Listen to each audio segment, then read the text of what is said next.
What's good, leaders? Welcome back to another episode of Neuro Leaders Podcast. I'm your host, Kyrie Green. Today we got a very special guest with us today.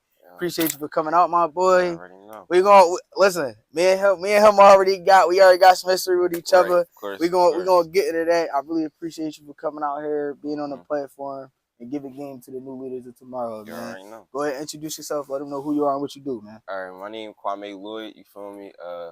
My homies call me May. Family call me Quad. You call me whatever. You feel me? Like you said, we got some history. You know what I'm saying, about my days. You already know that. Yeah. If you know, you know. If you know, you know. You know what I'm saying? Everybody know. And yeah, that's who I am. You know what I'm saying, I'm just coming to show love, bro. You already know. Listen, man, how your year going so far? Right now, it's going. I feel like it's going in a positive direction. You know what I'm saying, like my mindset, and everything's starting to change for the better. Okay, yeah. That's a great thing, especially like now. Like it's a lot going on in this, like in the times that we are in. There's a lot going on, and like just being able to have the understanding, like, yo, my mindset is starting to shift and prioritize these things. It's great, because a lot of people that's like still tied up and lost in this rabbit hole of things that don't even matter. They don't even matter. On, like, you know, the things that need to be prioritized, especially now, because like things is only going to get crazier. Yeah, and I feel like the younger we are, we get it right as young as we are.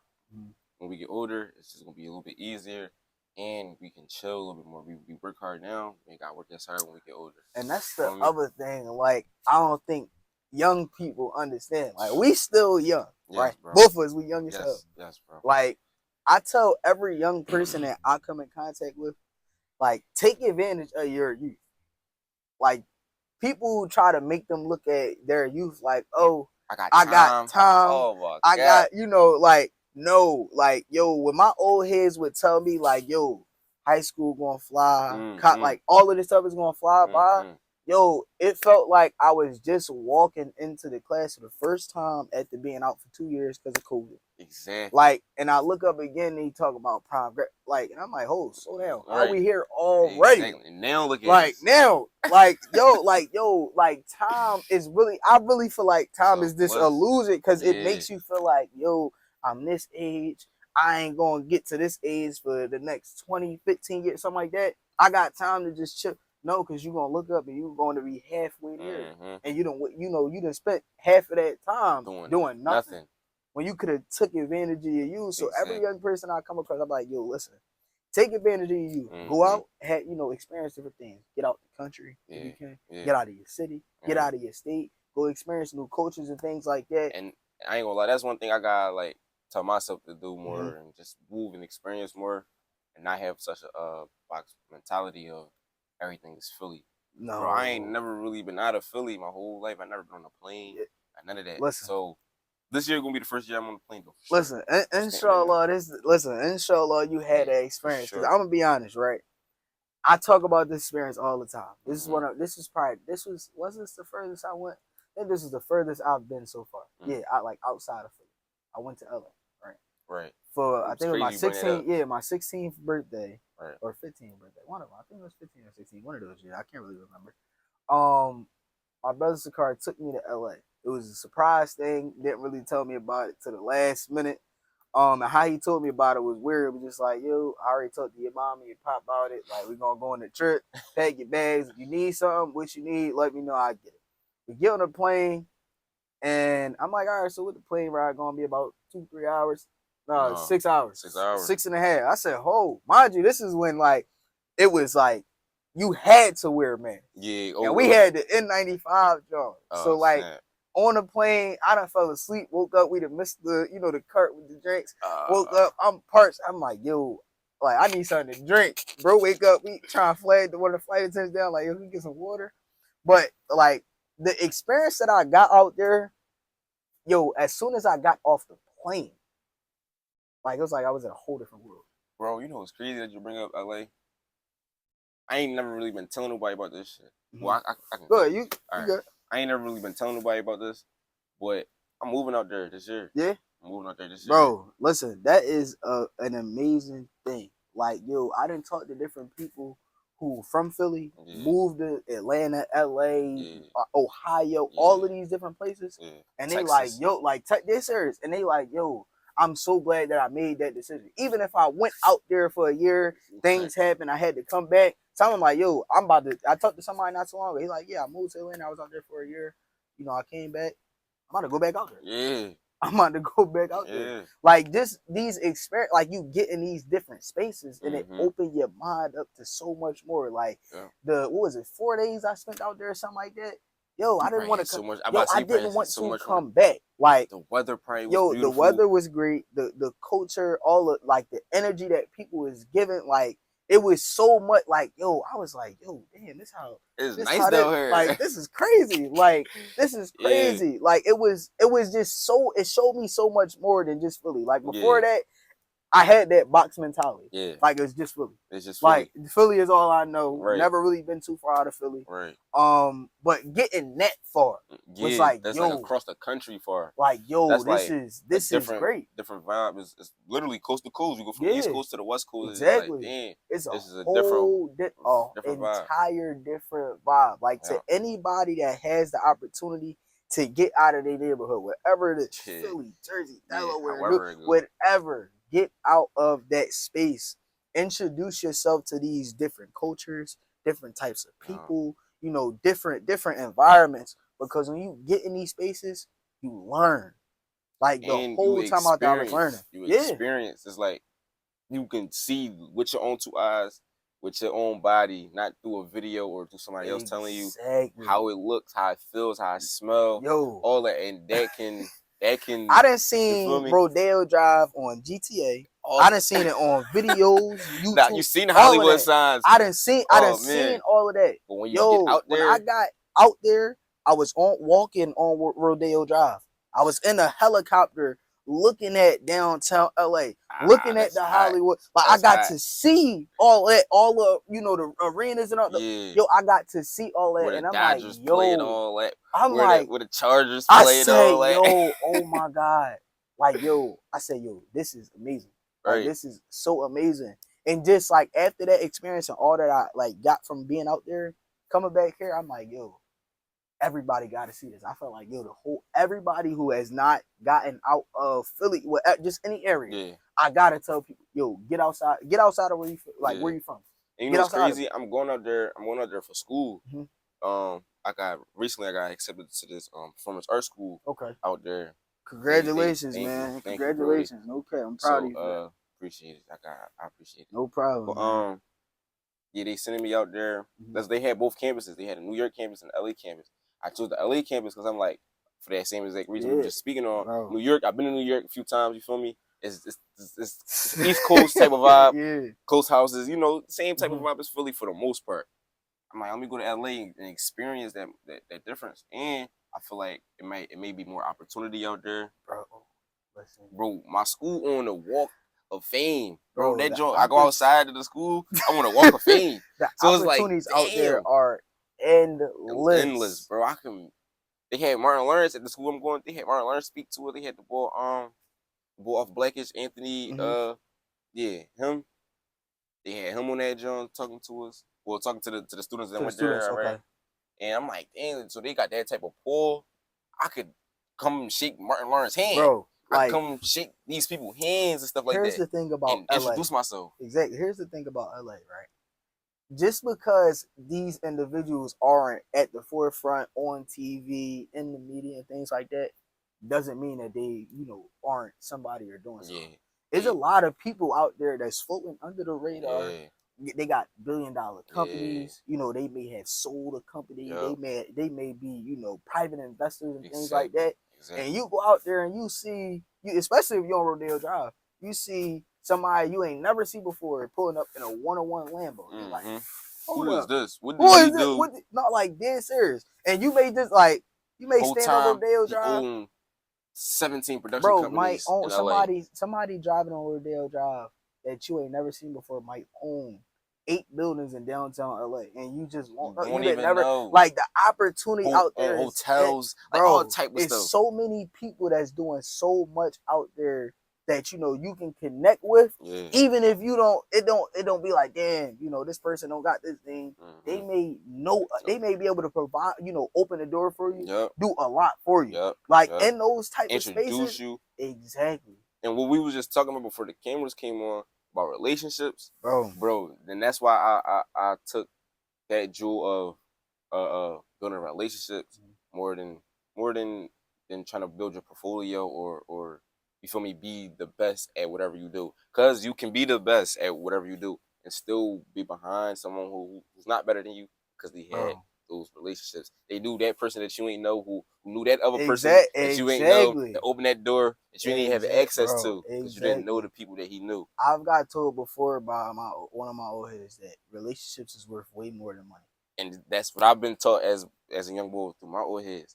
Relationships is worth more than money because when you don't got no money, that relationship gonna help you. They not gonna look at the money that they can get from you. They gonna look at how we've been treated in this relationship. You feel me? Oh man, bro, we've been down since high school, and we up now. It don't even matter how much money you got, how much money I got, bro. I'm gonna help you out. You gonna help me out. Like I done seen this time and time again of how far relationships can take you. Exactly. With myself, through other people.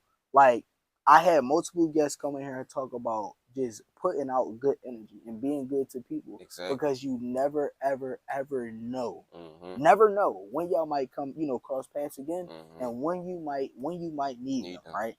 Like somebody told me before that, like even if you're the term up, like you up, you have some type of stability, right?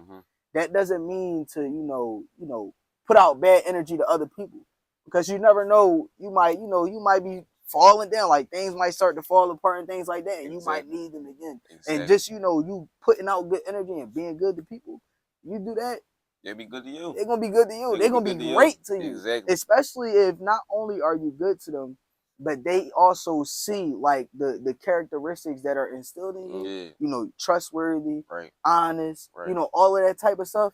Yo, they gonna go the extra mile. They might not even know you, but hear about you from somebody else that talk highly about you. And they come in contact with you and they're like, listen, I'm so and so. I didn't talk to this person that you know. Listen, whatever you need, just let me know. I got you. Right.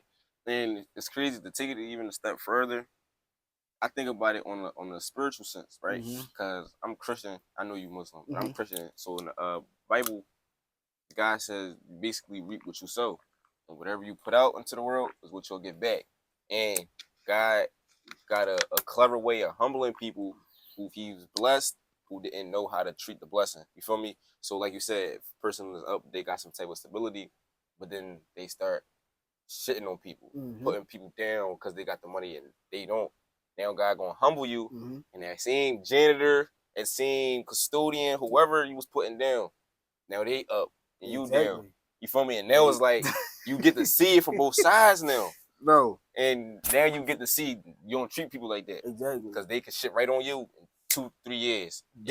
It get bad quick. You get bad in a 6-month run. Yeah, it get bad. I'm a firm believer that regardless of any religion that you believe in, whatever God you believe in, and things like that. I'm a firm believer that no matter what book it is, something in there will tell you to just be a good person. Just be a good person. Be a good person and put out good energy into the world and into others, into your family, your community and things like that. Because when you don't put out the wrong energy in some way, shape, or form, whether it's here, afterlife, whatever, in some way, shape, or form, you're going to have to deal with the energy that you put out, the actions that you acted out. You're going to have to deal with it. So make sure that every day that you're given, you're putting out this good energy, because it will come back to you in some way, shape, or form. It will come back to you. No matter where you at, who you are, what you got, what you don't, no matter what it is. Because we're never in full control, bro. Exactly. And that's what people don't never understand. People be thinking once they reach a level of status or they get a certain amount of money, that they in full control. And money can really treat your ego. You feel me? And that's why I wanna I'm glad that God taking his time on me to level me up until I'm ready to be there. You feel me? Because honestly, I don't think I'm ready to have $1 million right now. You feel me? Or 100,000 right now. You feel me? Or some 500,000. Like something like that. Yeah, life changing money. right this second because I probably fuck it up, bro. I'm gonna keep it being. You're the first person that ever actually admitted that right there. Like, bro, I'll probably treat that shit. I was just telling somebody, right then and there, and I talk about this all the time on here. I said it before. We pray to be in positions, right? And when we pray to be in these positions, we go through things. Yeah. When we go through these things, it's for a reason. It's to mold our character and mold us to be able to hold that position. That prayer that we anybody can get 100,000. Anybody can get 500,000. Anybody can get 1,000,000. Anybody can be in a position of power, have a social status. Yep. Anybody can be there. An economic status. Not many people can maintain that position at all. When you pray to be, I want to be financially stable. I want to buy this house. I want to be able to, take care of my family and things like that. It takes, you have to align everything mentally, physically, spiritually.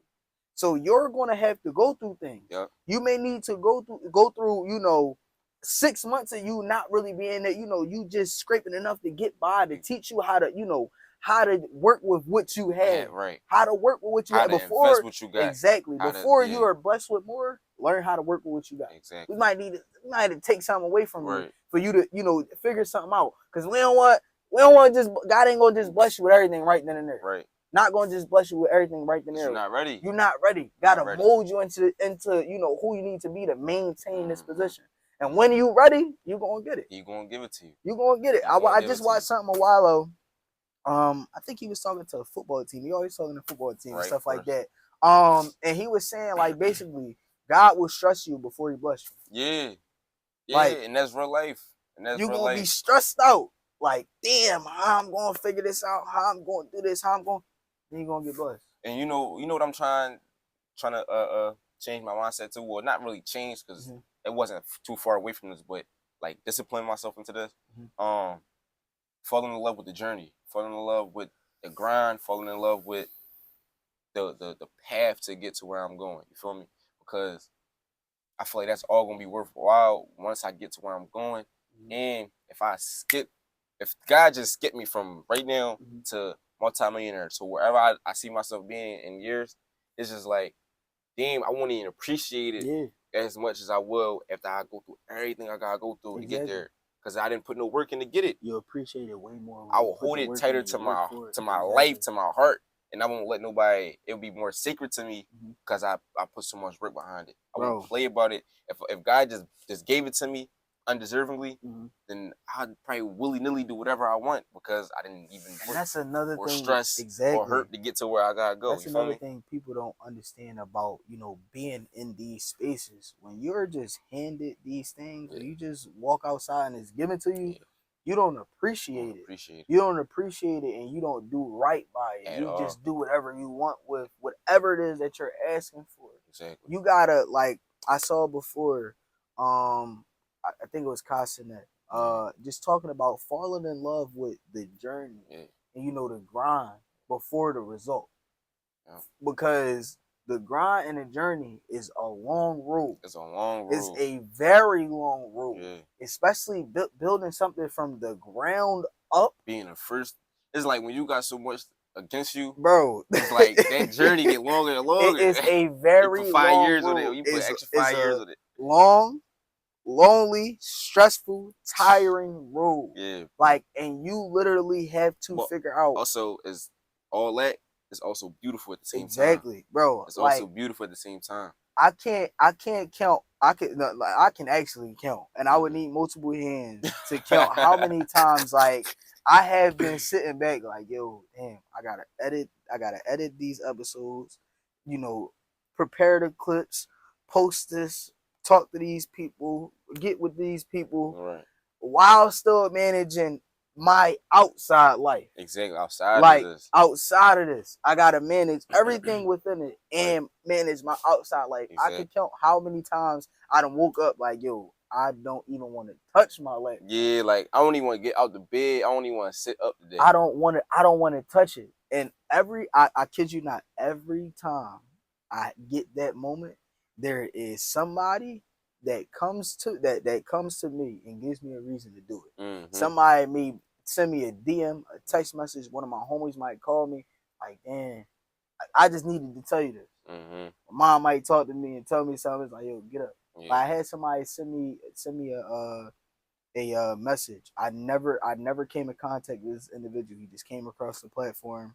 And he's like, yo, like, you don't understand how much your content is doing for me and my mental. For real, bro. Like, for real, your content. How much it's doing for me and my mental. How, like, I wake up in the morning and I look forward to seeing I'll be watching. I'll be in my basement, bro. I watch your whole episodes, bro. I don't like, never watch because listen, you know what's crazy? It's probably 2 people, you and probably $1 million worth of game, because I'm taking information. You feel me? That I sit there and watch the whole hour 30 episode. Bro. 2 hour 5-minute episode. I'm like, damn, been 2 hours. Bro, I'm so into it. When I hear about this, 2 hours, like, when I hear about this from people, like, yo, I look at it like, damn, I gotta do it. I gotta get up and do it, bro. Like, I done been stopped in the market, stopped outside. The other day, I had somebody, like, bro, like, I done had so many interactions with people, like, bro, they might look at me and I'm looking. And we just looking at each other that we're interacting. Like, oh, wait, what's good? Like, you know me from somewhere, bro? Like, what's good? Everything all right? And then they be like, no, I recognized you. I done saw your content. I follow you. Right. I'm like, oh, snap. And I'm like, yeah, I just saw you post a video. Ooh, y'all was talking about this. I'm like, oh, snap. You really watch? Like, I appreciate it. Like, I appreciate it, bro. Yeah, bro, keep going. You watching your videos to help me with this. I done learned this, and then gave me this piece again. I'm like, damn, all right, hold on, all right. Hold on, this is really something that's benefiting individuals from all over. I was just telling you before the cameras cut on how somebody from Illinois reached out to me, and I like heavy. Because of the response that he gave, you would have thought he was around the corner from me. Like, you would have thought he was around the corner from me. You would have thought he was my next door neighbor. But listen, the fact that your platform is even reaching those types of, that's Midwest, it's not even East Coast. Bro, that's not even East Coast. You feel me? No more. You in the Midwest with it. Exactly. Like, that's heavy, bro. I look at that like that's God showing me, bro. Keep going, keep expanding, keep going. You feel me? Pushing, like, keep pushing, bro. Don't never stop. No matter how tired you may get, just keep pushing. I literally got it on this live stream. All it takes, one yes, one opportunity, 100, no bet, one conversation. It needs to happen once. Everything will keep it. No bet, bro. Bro, I talked about this before. I went to a event. It takes one. I went to an event. And Derek Boone was speaking at this event. It's crazy. It was with workout. It was a while ago. I know what you're talking about. It was with workout. It's like earlier last year. I believe. Was it in South Philly? No, it wasn't. It was I went to the joint in South Philly. I think it was like 2 years ago. I went to the real estate joint in South Philly. Like 2 years ago. The boy from New York. Yeah, all lady, of them. All of them. Joey. All of them. They was all there. They was all. You had Wolf Wise there. You had all of them there. Oh my God. All of them there. I didn't know you was even doing it. All of them there, right? Because I had the experience to being workout landlords, his mentorship, and shout out to him. Right. It was a post on No Gun Zone, and he's like, yo, I'm taking young individuals from this age to this age to put through my mentorship, and I was able to go through the mentorship. Right. He brought me out to this event, and Derek Boone was telling his story about how before he even got to where he was at, he had to take his real estate license test 10 times. Yeah. He failed it 9. Yeah. He failed it 9. I'm familiar with the story. He failed it 9 times, and that one is what turned him up.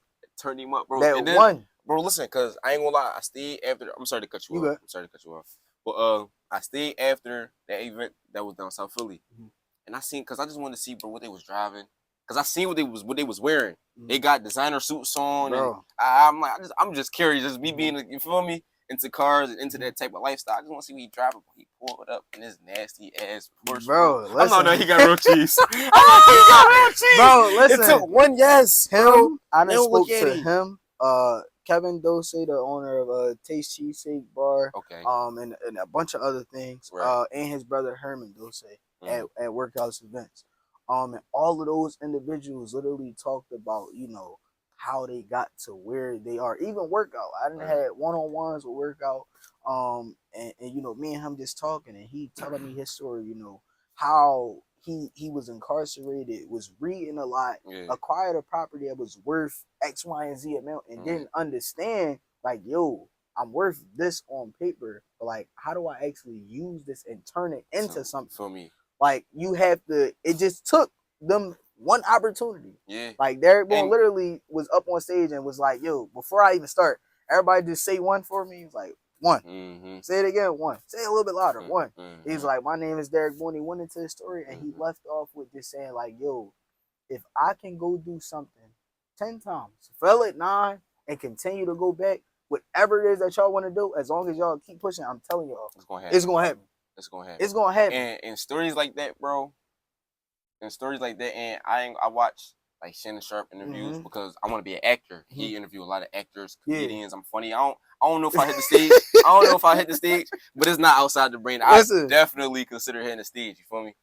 But so he interviewed a lot of comedians and actors and actresses, and they be having a lot of insight on things in the industry. Also, they be telling these stories on how they audition for a billion roles. Like for example, Mike Epps, how he was on crack. He was in jail. You feel me? Well, when he filmed All About the Benjamins, he was on crack. He said he was on drugs. But before his fame and before he was in jail, he was in Indiana or something like that, doing the little comedy clubs. He was getting booed off stage. The first time he ever did comedy in his whole life, he got standing ovation. Second time, so now he thinking he nice. You feel me? Second time, he calls homies out, calls mom out, his family. He get booed off stage. So now everybody thinking he not good. Everybody thinking that he not funny. Yeah. He hit the road. He had to leave, like just like how we was talking about. You gotta leave your environment, leave your city if you have to. You feel me? He had to leave and go to LA or go to Atlanta. Met a lot of people, was doing little comedy clubs. Did a comedy club in I think LA. Ran into Ice Cube. Bro, ran into Ice Cube. And John Singleton, bro. That's major. They introduced Friday, next Friday. Now he day, bro. They asked, mind you, he never acted a day in his life. He never acted a day in his life. Ice Cube walked up to him, you know how I act? Of course I know how I act. He never acted a day in his life. But you don't take away no opportunity. You don't take away. That opportunity was somebody asked me, you know how I sing? You know how I sing? Yeah. Like that opportunity was placed. Fuck it. But listen, that opportunity if I can get in the door, that's all I need to do is get in the door, bro. Like even like another individual, and I speak about him as well, Steve Harvey. Like his story is amazing. He didn't get rich till he was old. Like not old, to like 30. But his story is amazing to me because of how much he talked about he had to go through. Like, and I talk about this one clip, and I will forever talk about this. How he came in contact with the individuals who helped him be able to travel. Yeah, you know, he ran up a bill on a travel agency card, whatever card it was, and like he talked to them, and this man was bawling his eyes out. It was the older white couple. Yep, exactly. He was bawling his eyes out. He had the mattress store and everything. Bro, and he was talking about like, he was like, y'all people don't know, like, before I was Steve Harvey, I had to go through so much, and these people that y'all seeing right here helped me. They was on a virtual job. Yeah, these people right here, they helped me get there. They was the reason I was able to travel and things like that. And like, my shoes, you know, with these stories that we hear from, like you just said, Mike Epps, Ice Cube, all these people, they didn't, you know, these people, a lot of them come from similar backgrounds that we come from. And probably worse than how we got it now back then. Probably worse. And probably worse than how we got it now, and they then took, you know, they was like, yo, you know what? I see past all of this. I'm going to just work. Yep. Like, I'm going to work and, you know, be consistent and work towards what it is that I want for myself. Yep. Whether it take me 10, 15, 20 years. It's going to happen. It's going to happen. It ain't going to happen tomorrow. Not gonna happen next week. Might not even happen next year. I'm gonna keep working. Might not happen in the next 3 to 5. Exactly. But look at where they are now because they said, you know what, I'm going to work. And if I can't, if I don't, I'm gonna figure it out. You know who my favorite rapper? Who is it? J. Cole. J. Cole, my favorite rapper, right? And he been my favorite rapper since I was like 10 years old. So, but he not my favorite rapper solely off of his MC skills or his skills as an artist. You feel me? He's my favorite rapper because his mindset, his advice that he give, and stuff like that. On top of how he is as an artist. You feel me? I just like the way he move. He's not really an industry person. Exactly. You'll catch J. Cole in Queens riding his bike. Serious. I done seen this man catching the bus. Like, you feel me? You'll catch him in Queens riding his bike before anything. Why is J. Cole catching the bus or the train? He up 100 mil. He up 100 M's. Why is he downtown catching the train? 200 M's. Like, what are you doing? But he on the metro with everybody else. Yo, that keeps him like human, in tune with society, and not out of touch with the reality of like life. Like, everybody that isn't able to wake up and go buy a car, but he can, and he still chooses to remain like who he is. Yep. Like, remain who he is. Yeah, keep a human sense to him where he don't be alienated as some type of superstar outside of being a human. Because that's where people would start looking at celebrities and these public figures like they not even human. Like, they just like something above humans because they got status and money. They're superior to, just regular basic, life. Just regular life stuff. Like, they can't go to the grocery store. They can't open their own door. Like, I'm never going to be like that, bro. I'm never going to be like that. At the end of the day, regardless of what somebody has worked toward, obtained and things like that, we're all human. Of course. These people still have feelings. Mm-hmm. These people still go things. And if I'm being honest, because they got all the money in the world don't mean they don't go through. Yeah. Because they didn't obtain the social status don't mean they don't go through. A lot of these people go through mentally a lot more. And I'm not gonna lie, I look at it, like I said, I look at a lot of things through a spiritual lens. Mm-hmm. And they say God won't give you, like, he give his strongest soldiers, I'm saying, the hardest battles to his toughest soldiers. And he won't give you anything you can't handle. Mm-hmm. All those people who have the social status to be judged every day by the public, got the money to, like, you feel me, that just deal with those mental issues. Like, for example, Castanet, because I see it's like a back and forth thing to where people are sympathetic with his mental health expressions, and people like, bro, you got too much money to have mental health issues, and I don't really agree with that, because it's like he probably got more issues now, more responsibilities now. More people asking for X amount of people don't understand money because they're not in those positions. They're not in those positions. Like, and I'm like, God didn't put you in that position. You probably wouldn't be able to handle it. People don't understand because they're not in those positions. Everybody talks about what they do in a situation, how they, carry something in a situation until you're actively in that position. Like, to be in a position that Castanet is in, anybody who we look up to, things like that, who a superstar, like, your every move is being watched and judged. You got, friends who, you may have dealt with before that may have not supported anything that you do. Yeah, you remember we was cool back in this day. Your family coming to you, yo, can I, just to take, but they're not pouring into you. Like, I'm putting in all of this work, and I had to work to be here. Like, Castanet, everybody saw his upbringing from him streaming in his, in New York. With mice on the, my God. That's what really got him popping. Exactly. Everybody saw him work to here. How even before when he was younger, uploading on you, things like that. Like, everybody watched this. He had to grind. This didn't happen overnight. It took him years. Probably 10 years, bro. Well, you 25 now? Yeah. He's probably been doing this since he was 15, 14. Bro, it took him to where he had the box with the blazer. Like, niggas remember them days, bro. People didn't watch him, like, work towards where he is today. And to be in that position and not have these individuals pour into you along that journey, but now they want to be around you, ask you for, it's like, hold up, time out.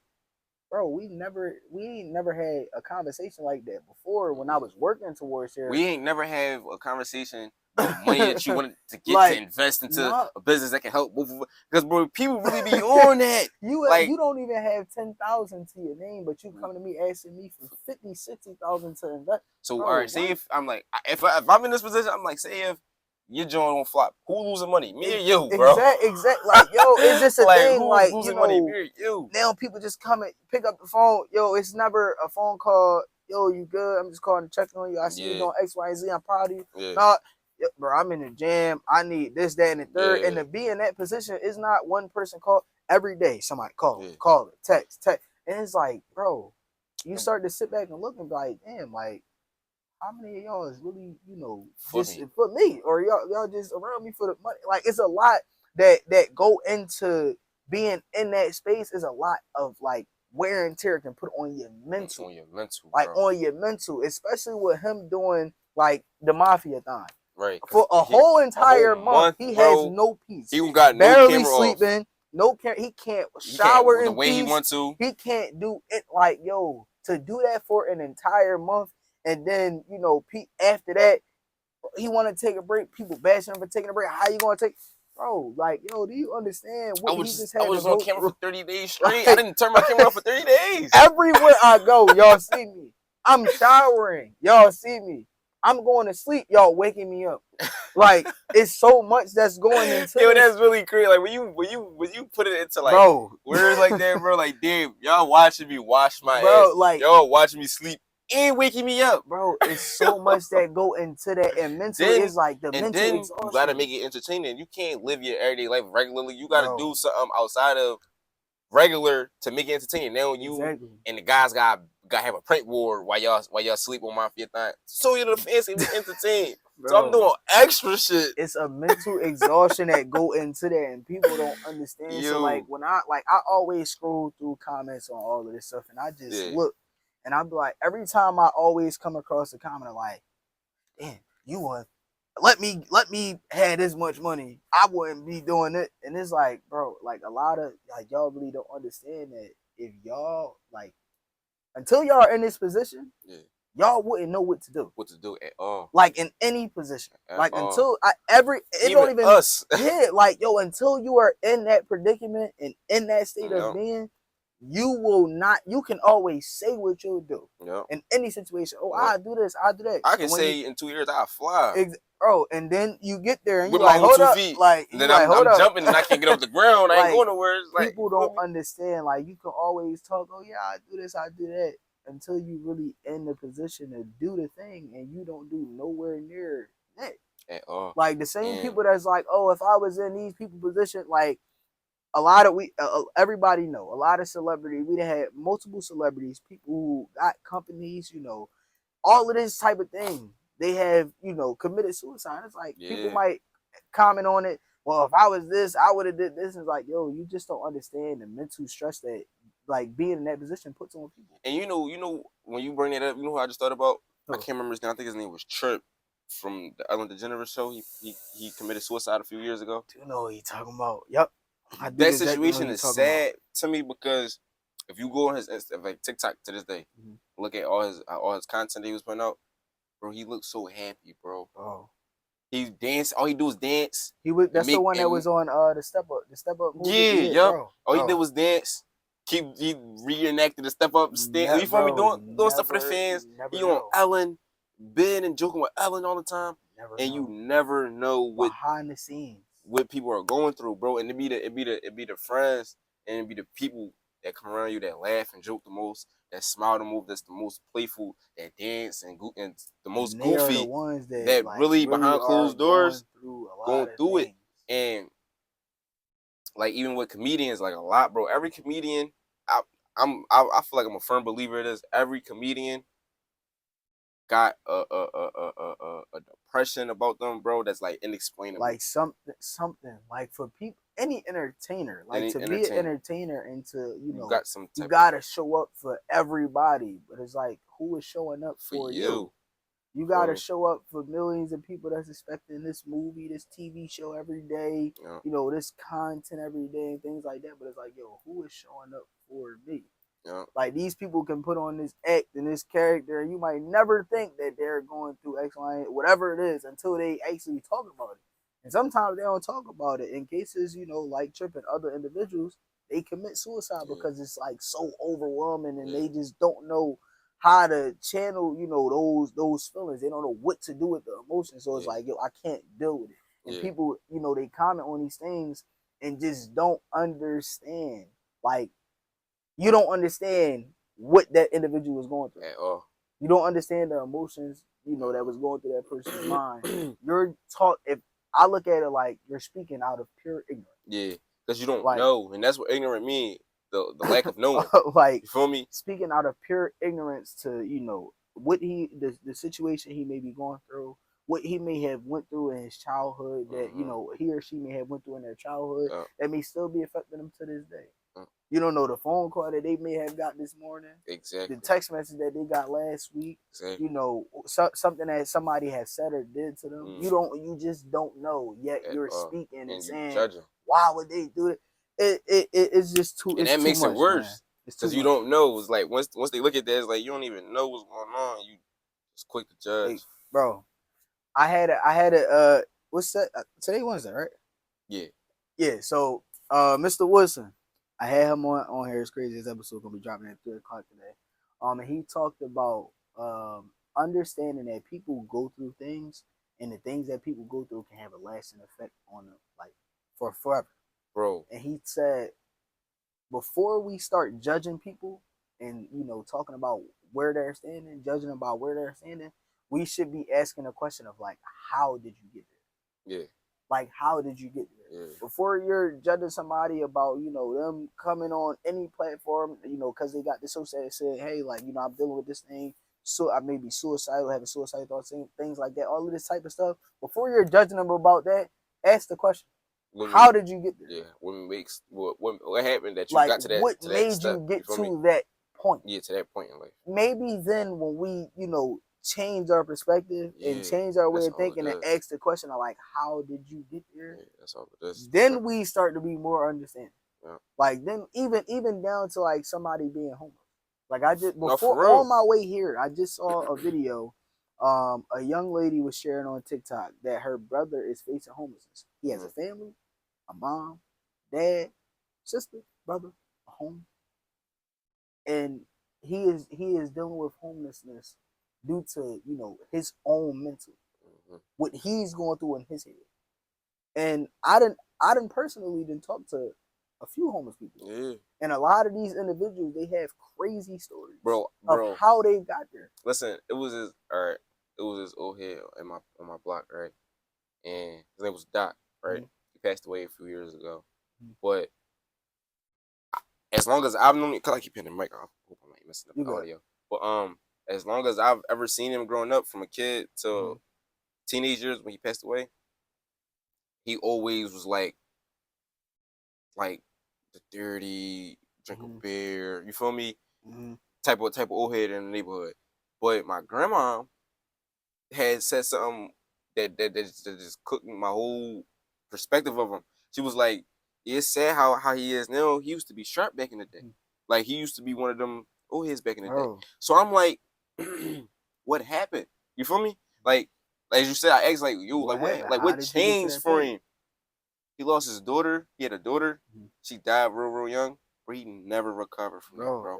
And it just be like once you get that information, you look at him so much differently, bro. Exactly. And you don't look at him like he the nutty old head, like how we would look at it as you from immature kids, like he the nutty old head on the block or whatever. You'll look at him like, yo, he lost something that was like probably his heart. He probably lost his heart, literally.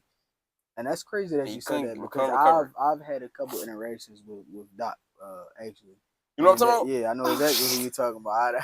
I done had a bunch of interactions. Doc Eddie, that's my old head. That's my old RP, Doc Eddie. That's my old head. That's my old head. And to hear that, like, that just goes to show people really go through things that have a lasting effect. Yeah, like a lasting effect. And you don't know. Like, I talked to a homeless person, and he literally said, like, yo, I can go home if I want to. I choose not to. So, why? Like, what makes you choose to not go home? You just want to be on the street. He's like, I'm gonna just be honest. It's like mentally, I'm just so far gone. Like, I don't even know. Bro, and there be people, bro, that, you know what else I noticed? It's like a lot of men, because we can only speak for us. For me, a lot of men in this world, because there's so much pressure on us, they'd rather be homeless or go to jail, because it's the easy way out. Bro, because they know in jail, the most they got to worry about is fighting other men. You feel me? Other things that they not really too worried about. They probably been doing that their whole life. You feel me? They don't got to worry about getting no job. They got 3 meals. Whether it's bullshit or not, they got 3 meals. Listen. They got a bed to sleep on. They don't got to worry about getting their own bed. Like, shit like that. Homeless, you don't got to worry about paying no bills. You don't got to worry about responsibility. You don't got to worry about protecting and providing. you can just be a living entity in this world. You feel me? And a lot of people, because of their mental, because of the pressures that life put on them, would choose that route rather than sticking it out. And you feel me? And like you said, it will allow your mental to go so far gone to where it's like you don't even want to do those things no more. I'd rather just sit here and die. Bro, like that should be bad, bro. It's crazy. Like I say it all the time. If you I don't care, man, woman, boy, girl, anybody. If you can get the therapy, get a therapist, go to therapy. And that's one thing I gotta tell myself. Like, go to therapy. I talk about my experience with therapy all the time. I've been to therapy before. Talk to me. I love therapy. Okay. My first time in the office, I didn't want to talk. Right. My therapist literally looked at my file that she had in her hand. She said, "Well, I see your file here, but I want you to tell me what brought you here." And this is right after I lost my brother Sakar. And she was like, "Yo, if you need to cry this entire time, you can cry." Like, oh man, you know what's crazy? It's crazy. I learned this from my psychology professor. I realized, like, she said you can cry, but she didn't hand me a tissue. I'm like, I asked my psychology professor, like, because we were talking about that. She was like, "Yeah, we're told not to, like," well, she's like, "I was told not to hand, my clients tissues, because in a way that's telling them that their tears aren't welcome here." And she's like, we're welcome, like, that me not handing you that tissue is allowing you to get that stuff out. And it's like, if I'm giving you the tissue, subconscious to tell you stop crying. Yeah, like, get yourself together. Yeah, your tears type of gesture. Now she did say, like, unless, like, you're snotting and things like, then I'll give you. She's like, I'll give you a tissue, but if not, listen, cry. But I'm like that therapist, and I'm a bit Black upset. Woman? Yeah, yes. Yeah. She's no longer working with that company. But she was like, "Yo, if you need to cry, just cry." And I sat there. I didn't cry the entire time, but I cried. Yeah. Talking about everything that I was doing with at that moment. Yeah. And what I experienced. Yeah. And, like, yo, she helped me so much. Like, every day she would have me come in and look at this wheel of feelings. It was this colorful feelings wheel. And it had, like, all the first-hand emotions, mad, sad, happy, all of that type of stuff. And then it had all the secondary emotions. You know who used to do that? Remember, it was a teacher in Belmont. Yeah. It was the man, I can't remember his name. Tall old head. He was only there for a year. It was my junior year. It might have been your sophomore. Tall old head. Was he light skinned? He was like brown skin, had a low cut. Had a beard. Mr. Mitchell? Was it Mitchell? Yeah, Mr. Mitchell. He did that every time. Mr. Mitchell. He's mind you, because he aggressive. He got like an aggressive way of talking. Yeah. But like he's like a soft aggressive. He like, Mr. all right, Mitchell, y'all. He called himself a gentle giant. Mr. Mitchell, like, Mr. Phillips will. Everybody gonna stand. Yeah, like, everybody gonna walk up. Exactly. Tell me your primary feelings, then your secondary. I'm like, damn, but he like telling us like y'all going to do this shit. Yeah, like, but it was like far better good. You feel me? Helped me a lot. Like, and she at the beginning of the start of the session, she said, we're gonna do this, and based off of that, we're gonna talk about it. Okay. And I would go in there, I would point out how I was feeling, and she'd be like, all right, well, what is making you feel that way? Right. And I tell her, and her biggest thing, the act of me doing that was to get me to understand what it was that I was feeling and how to work with that emotion, how to channel that emotion, how to navigate through that emotion, happiness, sadness, whatever, anger, whatever. How do I navigate through this? And that helped me understand, like, in order for you to be able to channel your emotions, navigate through them, you got to understand what's causing it. What are your triggers? What's triggering this emotion? Yeah.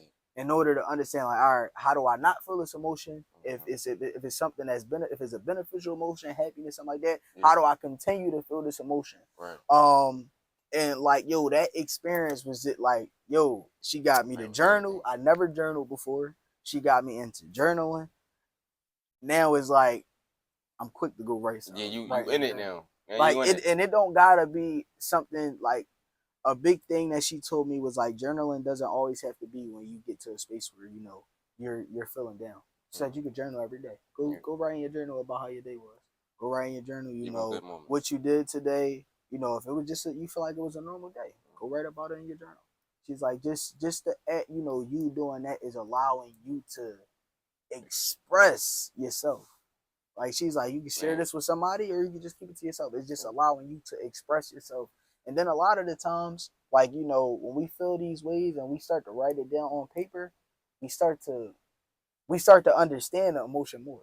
Yeah, because like, we write it down. That's a form of understanding. Yeah, you start to understand it. You start reading to understand it over, like, you feel me? That's a form of understanding. Yeah. So it's like we feeling it. That's a form of understanding. Bro, so it's like all that being put into like, you just understand it more. It's something about it putting, like, even with writing down your goals and things like that, just putting that pen on that paper and writing, you start to read these things, especially when it comes down to your feelings, and you understand these things more. You're like, hold on, wait, let me think, what got me here? All right, this is what caused that. Now, after you identify the cause of that emotion, you need to understand, how do I navigate through this? Yeah. How do I navigate through this? Like, and I think as men in society, that is a big thing. I talked about it before.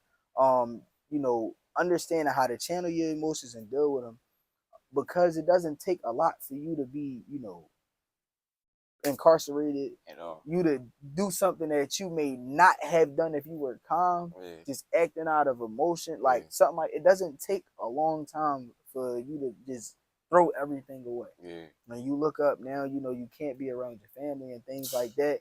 I just watched an interview with Manny 215, and shout out to Manny.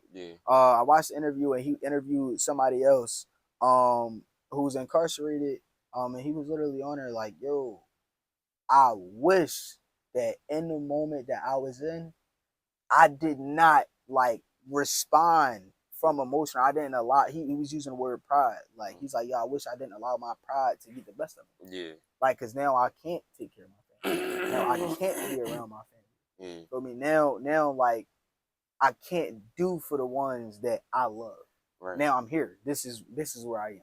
Right. And I wish that I didn't have that experience. But, if you can get a hold of your emotions and understand how to control these things early, you won't get into these spaces. But even just developing that understanding is enough, because then you can teach other individuals, like, yo, how to identify it. Exactly. Especially somebody who is incarcerated, may have been incarcerated, and they go talk to people like, yo, listen, I reacted out of anger in the situation that landed me here.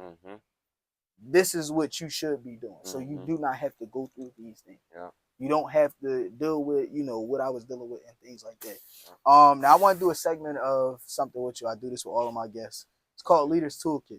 I want you to give the leaders 3 things you feel they'll need in their toolkit in order to be successful. 3 things in your toolkit. You need, 1, you need to be grounded in your faith.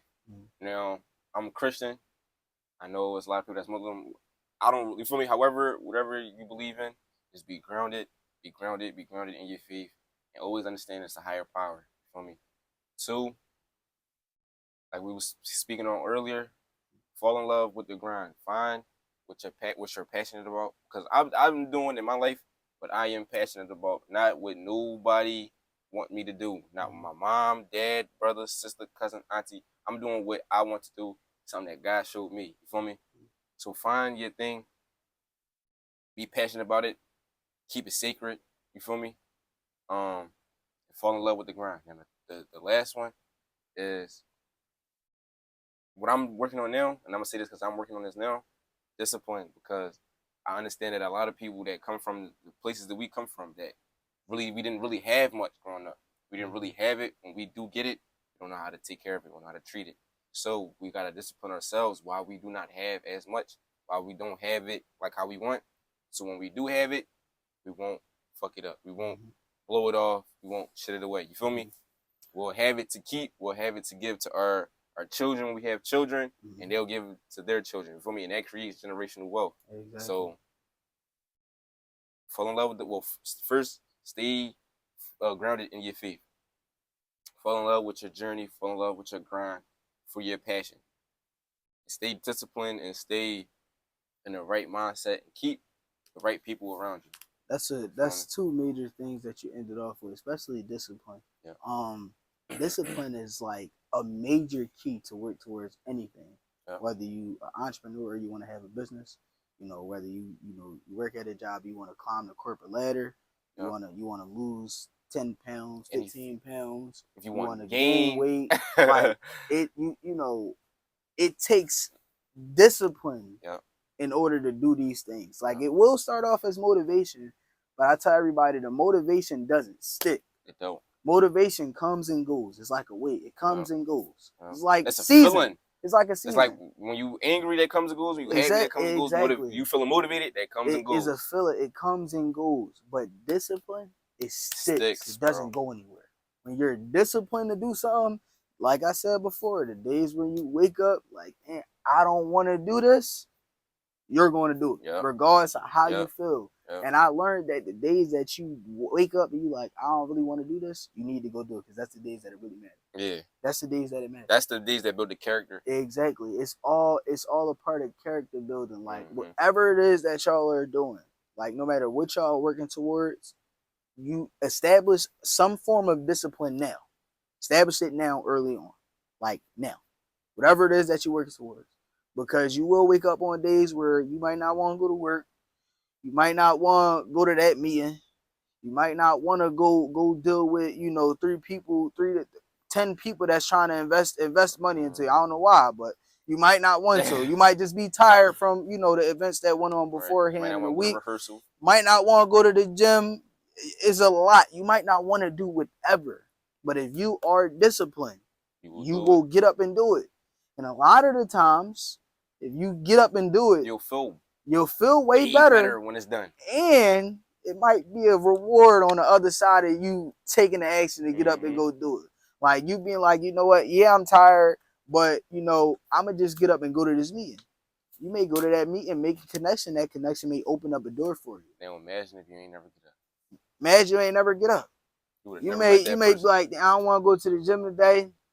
You may get up, go to the gym, meet somebody, and they tell you a easier way to do something that you've been doing, an easier way to do a workout, a better way to do a workout, a better way to structure your meal plan, whatever. You hit your PR. You hit like anything. This, like when you go do these things, is a lot that comes out of it. Even if it's not that, it's just the mental. Yeah. What comes out of it mentally. It's tricky in mind to say like, my body may not feel like doing a thing, but we gonna get up and we gonna do the thing regardless of how my body is feeling.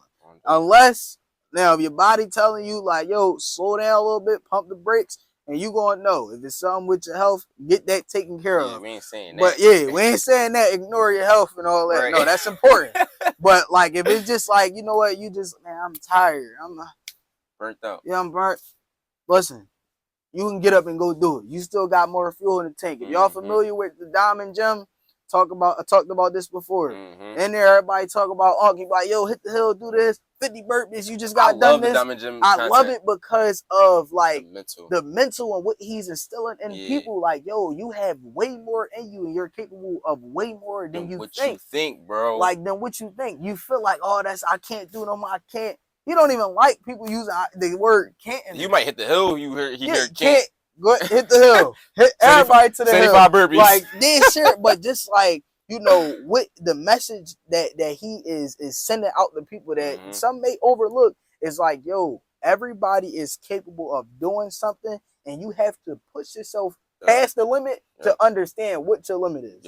Before you even set a limit, you have to push past that limit. You have to push past it to understand, like, all right, this is that limit. Now I know, all right, I really got to take a step back. But if you don't never push through that limit that you have set up, you will not understand what it is that you're capable of. I done saw something, and it's scientifically proven. From what I saw, it's scientifically proven that the human body is capable of way more than our bodies is capable of way more than we think. Bro, literally, bro. And I was watching like a video, like informational video on TikTok.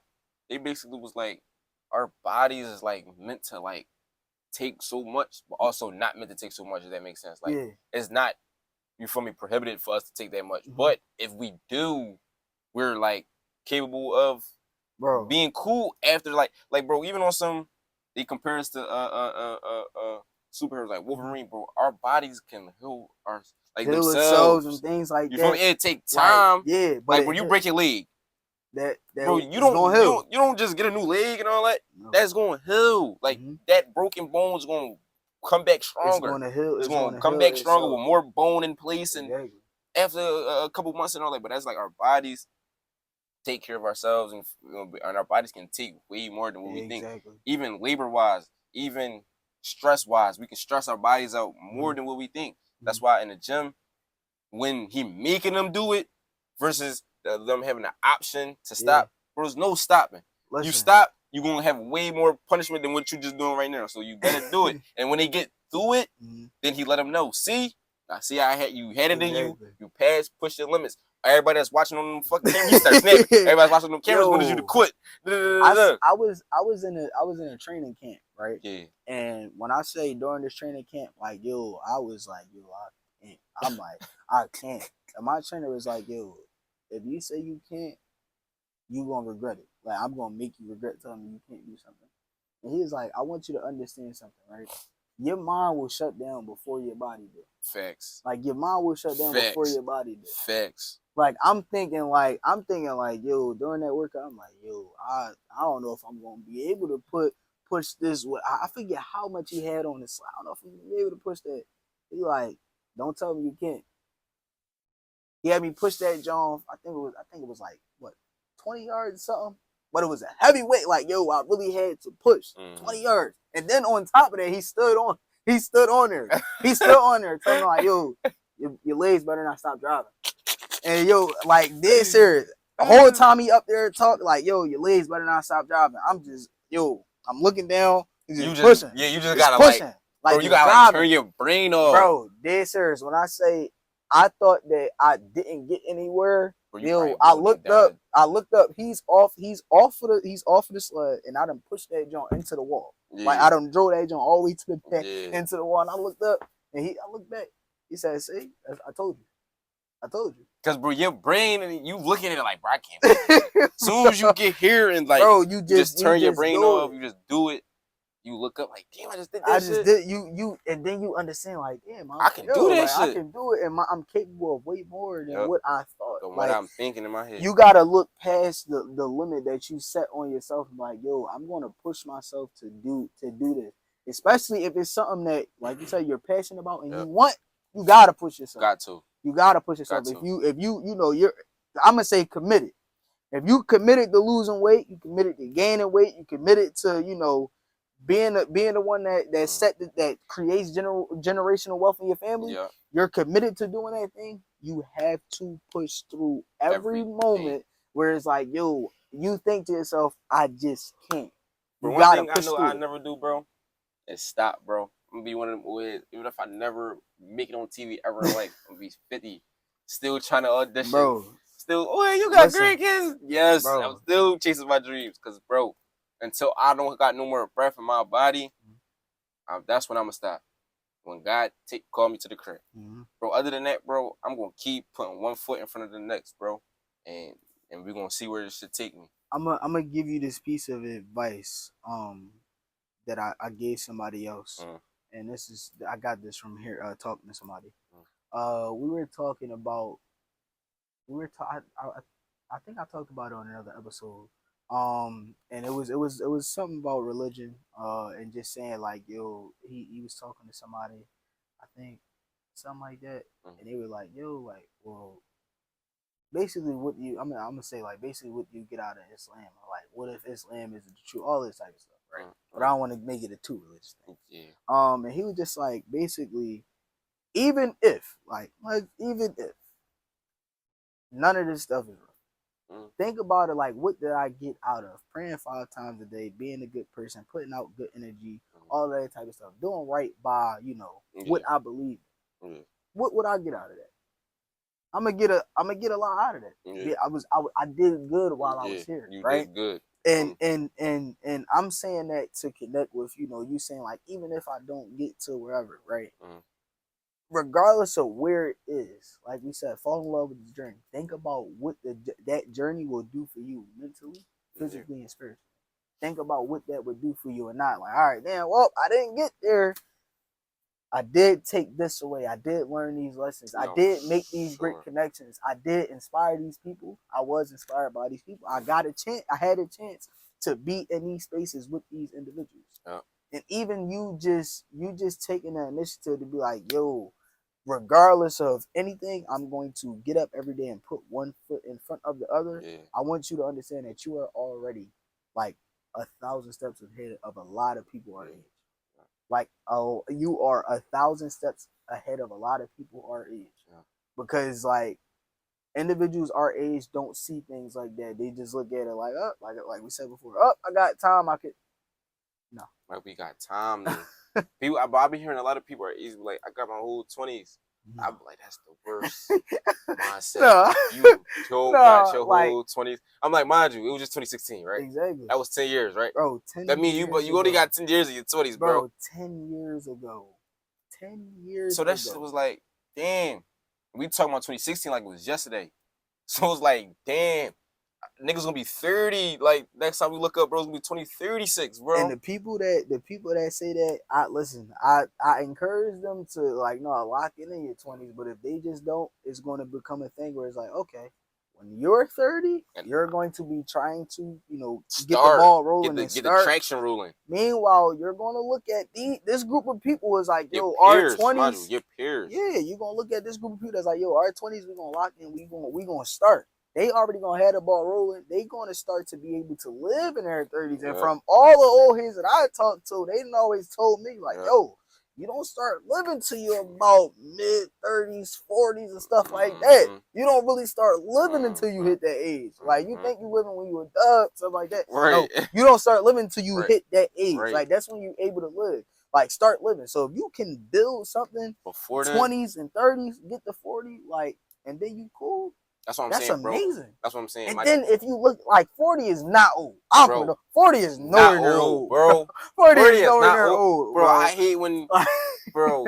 40, like people. All right, yeah, you the old head, but it's not. You're not. You're old head though. To us. Yeah, you're old head. But you're not old in life. You're not old in life. You're just our old head, bro. Yeah, you're not old in life. You're not like a 70, 65-year-old person. No. That's older. That's like elderly, you feel me? Senior citizen type of like something like that. Older. Yeah. Bro, you're in the midpoint of your life. Exactly. So it's like you halfway there, basically. That 50% is not 100. Yeah. So it's like you're not old. You're not even close for real. So it's like that's an F. You feel me? It's like you really look at it in perspective. 50 and all that is low compared to being in 70 and 80 and all that. So I want everybody to think about this. Including myself, right? Think about it like this. If you are, you have some youth, whether you 25, you still young, you 30, you still young. Sure. All these ages, right? Teen, you junior in high school, sophomore, freshman, all that stuff, you have this youth. Ask yourself, right? Do I want to spend the next 15 years, putting the work in, working towards building something? So that the rest of my life, I can be able to, live my life how I want to, and enjoy the fruits of my labor. Yep. Or do I want to spend the next 15 years of my life just, all right, I'm gonna just willy-nilly go with the flow and things like that, and then have to spend the rest of my life trying to figure it out. Yeah. Which one would you rather? Would you rather be 20, take 15, 20 years to, create the stability so that when you're 40, you can be able to be like, you know what? My kids are fine. They don't have to worry about, anything, school, whatever. My grandkids, their kids, all of that stuff is cool. You can wake up and take a random trip to get away, get out of your environment on a random Tuesday. You know what? I'm just going to go do that. Or would you rather spend these 20 years of your life, 15, 20 years of your life, just like, man, I'ma just fit, like, I don't know. I'ma just go with the flow, move with the wind, and then you look up, you 40, and you're like, all right, yeah, how do I figure this thing out? What am I going to do? Yeah. What would you rather do? Yeah. You pick and choose.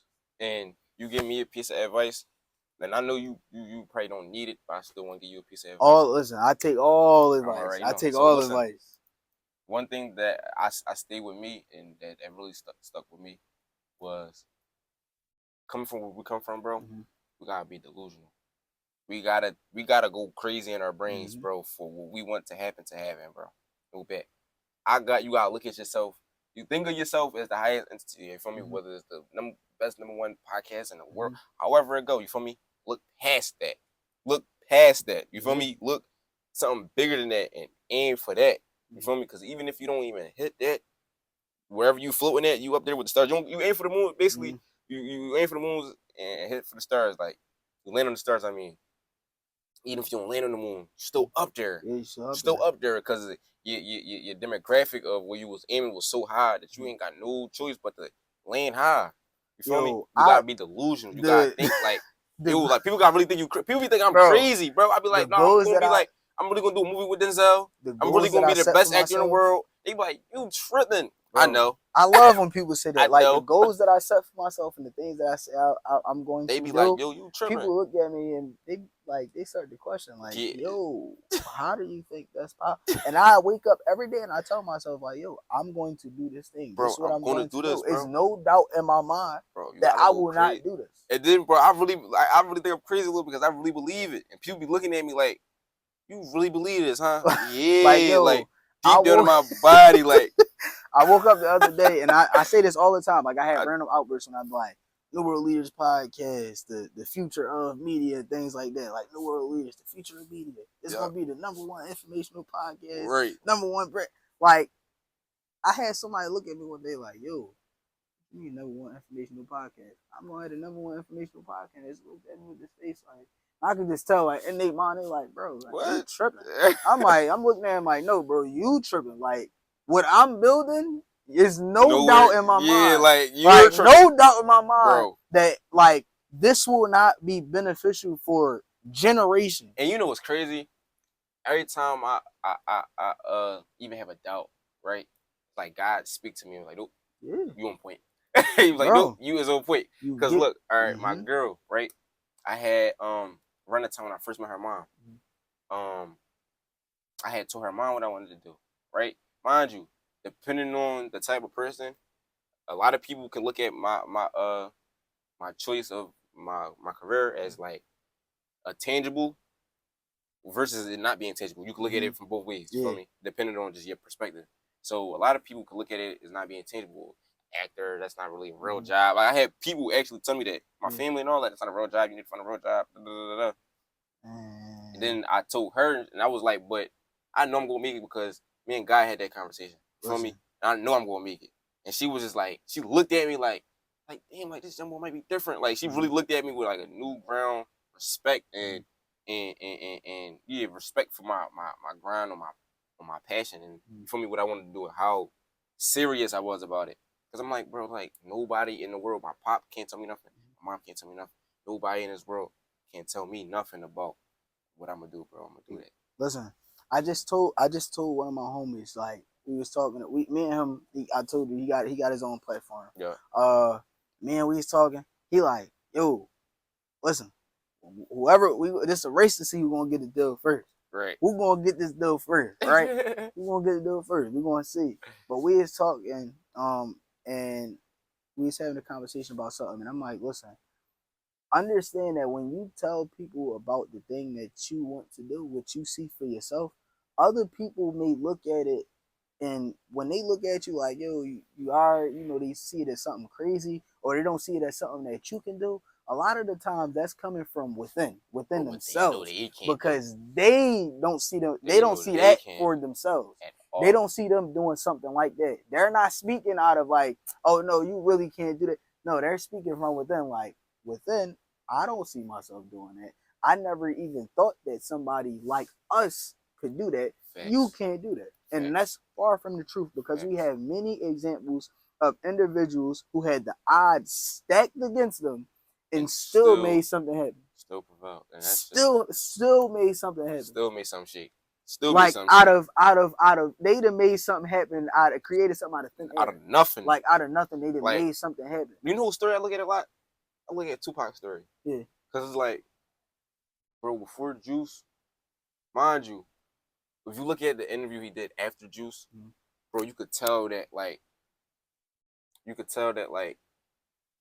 He was dead serious. Like if he did nothing else after Juice, he was satisfied with life, bro. Mm-hmm. He said, "Bro, I'm 20 years old, bro. I just read a script, cold turkey, and the world loves it. You feel me? If I do nothing else for the rest of my life, I'm cool. I'm good. I'm good. Like, cause I just showed that you could come from where I come from, bro, and do something. So if I do nothing else, so that like that type of gratefulness for the smaller thing, even though that wasn't small, but something that wasn't like boom, boom. You feel me? To superstardom, bro. He was so grateful about that I knew like you could just tell he was gonna be blessed with more and more and more and more and more. Like, and God, look, he had a 20-year career, bro, with 5 years, bro. Exactly. He was on. He hit the scene at 20 and died at 25, 26. And just think and about, had a 20-year, bro, 7 albums, like shit like that. Like think about even to this day. Think about even to this day how much of his, you know, his creation, all that is still sticking around to this day. Like how much of an impact he had, like he still has on people too. To this day. To this day, people that wasn't even alive when he was alive, like ourselves, still like are impacted by this individual, him, Biggie, all of these, like all of these people. These are people that, like, even not like, yo, I want everybody to, wherever you're from, Philly, Jersey, Delaware, Illinois, New York, Los Angeles, wherever you're from, do some research on the individuals that have came from, you know, your state, your city, and that have made it somewhere, right? Like, you know, they may be on TV or something. They may, you know, you may not see them on TV, but you may be able to find them on the internet. They may own a company in tech, something like that, whatever. Look up these individuals and see if you can find something of these stories and really listen to the stories that they're telling. Because a lot of the times we may look at, you know, these people that, you know, we may look at these people like, oh, they don't understand what we going through. Like, no, these people really understand it. And they came from it. Like, they really came from it. Some of them came from worse, from your city. Literally. Some of them may have came from your neighborhood. And but it was worse back when they was in it. Like, it was worse, and they still made something. And, like, really take away that if you can see them do it and they made it happen, you can do it. You can do it. If you can see somebody that come from, especially Philly, we got a lot of people that, you know, come from Philly that are doing great things. Yeah. You got Friday, Meek, Core, Tor, and Kevin Hart, Lil Uzi, all of these people, Will Smith, all these people that have came from all neighborhoods from all over in Philly that are doing great things. And like, yo, when I see these people,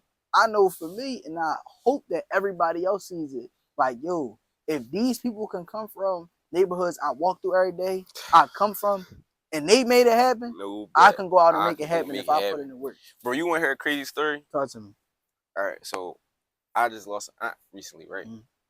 And back in the day, she used to go with Will Smith. That's crazy. That's crazy, right? That's crazy. She used to go with Will Smith. I remember I was probably like 15, and somebody told me, and I walked up to my auntie, you used to go with Will Smith back in the day? She's like, yeah, baby, I used to go with her. I mean, go with them, right? She was like, when we was only like 14, 15, she's like, you live around the way, you from me, around where I stayed at, like 43rd Street, something like that, close around, I can't really remember exactly. Close around, and my aunt, her mom, made them stop dating. Because they was too young. She was the only girl at the time. She was like 15. So she was like, no, well, you can't talk to my daughter. And that's crazy because I'm like, I started making jokes. I'm like, damn, we could have been rich. He visited a school. He visited a school in the neighborhood. He visited Global. Yep. Right around the corner from our old building. Yep. Visited Global right around the corner from our old building. And I can't remember what school I went to, but it wasn't far. I think she either went to like Blankenburg or like something like that, bro. All of these individuals show us that these things are possible as long as you, like, literally stay committed to working towards it. It's going to happen. It didn't happen for these people in a year or 2 years. No, it took them work. They had to work for years behind the scenes, perfecting their craft. They had to put a lot into it. And then they ended up getting that one breakthrough. They got their foot in the door and they took off. And now where they are now. Now, before we wrap up, I want you to leave the leaders with something to keep them going through, you know, the tough times where they feel like, no, I don't think I can do this. I want to give up. It could be a quote, a mentor, a book to read, a YouTube video to watch, Give them something to get them through them, those times where they feel like they want to give up or they can't do something. And at times where you feel like you can't do something or you want to give up, I would recommend you look at this episode when it dropped. Right? 2, go listen to Wallow, or just go scroll through his videos. It was another I think his name was Inky Johnson. Yo, I talk about him and E.T. every time. E.T. Yep, both of them. All Wallow, Eric Thomas, and Inky. Feel me? Go-tos. Go watch their videos, bro. You'll feel like you gonna run through a wall or something after that. Like you ain't gonna feel like nothing can stop you, bro. So especially Inky, like he talked to me, and I don't know, when I listen to Inky, bro, it's just like I'm talking to or I'm listening to my uncle, somebody. And that's another person who got a great story. Yes, bro, he got a great story. He said something like Martin Luther King said. He quoted Martin Luther King, was like, "You don't judge a person in the times of comfort and convenience. You judge a person during times of triumph and adversity." You know what I'm saying? It's crazy. Times of triumph. And fucking like when they're basically when they're going through something. Don't judge them in a time like when everything going good. No, when things starting to fall apart, that's when you really pay attention to judge somebody's character. That's when you judge somebody as a person, how they react to things when things are not comfortable, when things are not stable, when shit get rocky. You feel me? If they take what God thrown at them and what the world is throwing at them, and still triumph over it, bro, nothing in life will ever stop you, bro. Nothing in life. It don't matter what you go through. And another thing, always have a strong will. Always have a strong will and grow your mental to be strong. If it's not already strong enough, grow your mental to be strong enough, because you will go through some things in life, bro, that will fuck you up. That will try to keep you in one spot for a long time, because there's a lot of people out here that's living in 2016 now, that's living in 2018 now, something that happened years ago, or whatever year that a traumatic experience is, still living in that year now. So it's things in life that will try to keep you in the same spot. You gotta have a strong enough will and have a strong enough mental to get over it. Not get over it, but get past it, get through it. And if it gotta become a part of you, it just becomes a part of you. But learn how to live with it and live through it. You feel me? Listen, that's that. For y'all who is in tune with everything that I do, especially with the world leaders, y'all know why I started this, and that is a major piece of advice. 2021 was a very, very crazy year. 2023 was mine. Like 2021 was a very crazy year for me. It took me a year to get out of that year. Thanks. Still to this day, I still mentally revisit that year. Thanks. But after going through the traumatic experience that I went through, I now am able to hold that very close to me and use that as fuel to continue to push the things that I'm doing. Like, and not just be stuck in that space, because when I understood and I got to see, like, I'm stuck here, yet the globe's still spinning, people still moving, things are still operating. I'm the only one stuck. And at this point now, I'm falling behind when, that's not what I need to be doing. I need to stay ahead. I'm falling behind. I need to stay ahead. How can I continue to move with this thing? What did I do? Went to therapy. Therapy helped a lot. From therapy, I used all of the resources that I was given through therapy, and I used that to continue to move forward. If you haven't went through something, you're going through something very traumatic, trust, like, even you may be like, no, you don't understand. I may not understand exactly what you're going through. Yeah. I do understand how much traumatic experiences can have an effect on you. Facts. That's one thing we do understand, bro. I understand these things. Yet I want y'all to understand. Do not allow these traumatic experiences that you have in your life to stop you from being great. You are not that experience. That does not define you at all. It doesn't define you at all. Don't allow it to define you, and don't allow it to create the future that's way different from the future that you set out for yourself. If you need to go to therapy, go to therapy. I would recommend going to therapy. Get the help that you need with the situation so that you can continue to move forward and don't allow it to hold you back. Because like I just said, the world is going to keep spinning. Everything's going to keep functioning. And mentally, you will be the only one that is stuck. So you need to figure out how you can continue to move forward. Dead serious. That's it for today's episode. I'm going to keep saying it. I appreciate all of y'all. And I wish I had what's the confetti, John? Fake confetti and the blowhorn. Yeah. We hit 100 subs on YouTube, man. Yeah, 100 subs. Listen, everybody clap it up. This is clap it up for everybody. Not just listen, y'all too. Give yourself a round of applause, pat on the back.